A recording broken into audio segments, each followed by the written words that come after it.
Hallo Matthias. Hi. Ja, erstmal danke, dass du mit uns hier stehst, ein kleines Interview führst.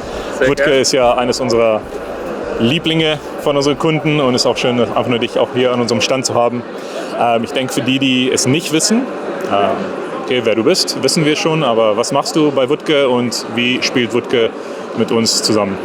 Genau, also Matthias Merkler. Ich bin Fachbereichsleiter bei Wutke Ingenieure für Gleisvermessung. Also wir machen viel für die Deutsche Bahn.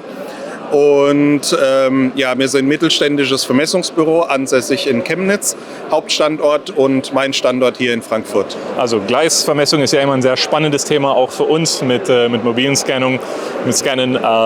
Genau, ihr seid jetzt ungefähr schon 2-3 Jahre mit Navis unterwegs. Genau. Kombiniert verschiedene Scanner, wie wir gerade auch besprochen haben, mit Navis.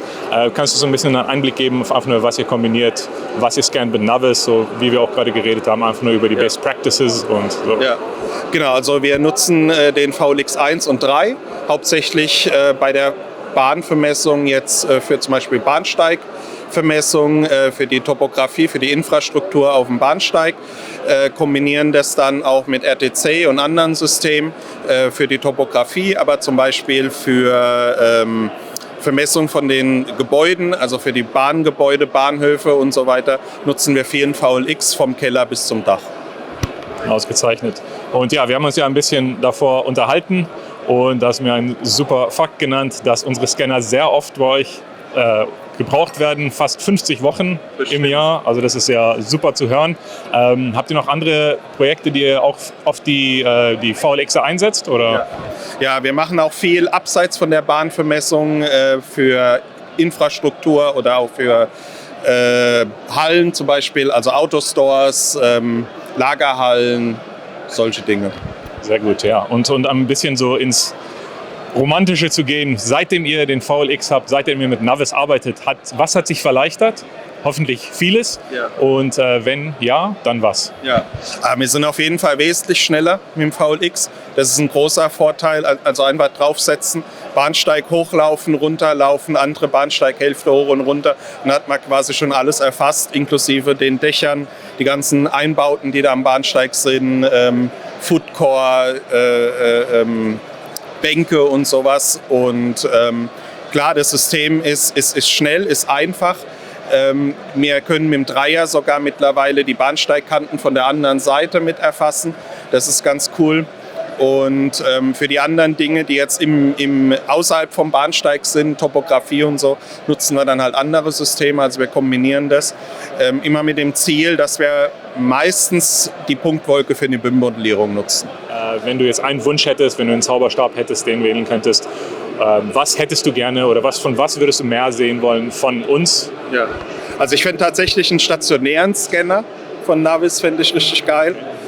Einfach ein System, was zwar nicht kinematisch ist, was vielleicht für euch ein Rückschritt wäre, aber was dann eine höhere Genauigkeit hätte oder vielleicht sogar schneller als andere Systeme wäre. Ja, interessant, dass du das hochbringst. Frage natürlich, es gibt von den anderen Firmen natürlich viele sehr gute stationäre Scanner. Warum würdest du den genau von Navis haben wollen? Ja.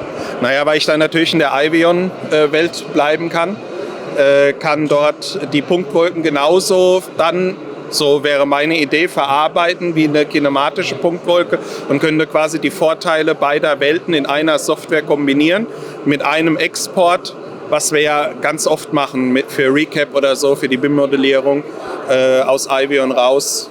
Genau. Sehr gut. Also immer bei Navis bleiben, das ist schon mal etwas. Genau. Und dann Sachen Software auch. Also wie schon gesagt, ihr arbeitet viel mit Ivion. Bleibt auch da drin. Ansonsten gibt es Recap, wo ihr auch drin arbeitet.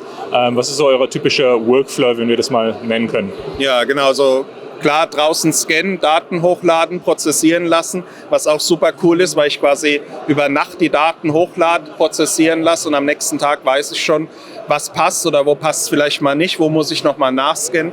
Ist für den Workflow ganz cool. Dann werden die Daten referenziert, also mit Targets und so weiter ins System gebracht.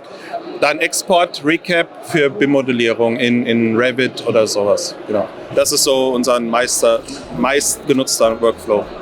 Super, ja, ich denke, von meiner Seite ist da nichts mehr. Vielen Dank nochmals auch fürs Interview, das Gespräch, alles. Ja, super, euch auch in Person zu sehen.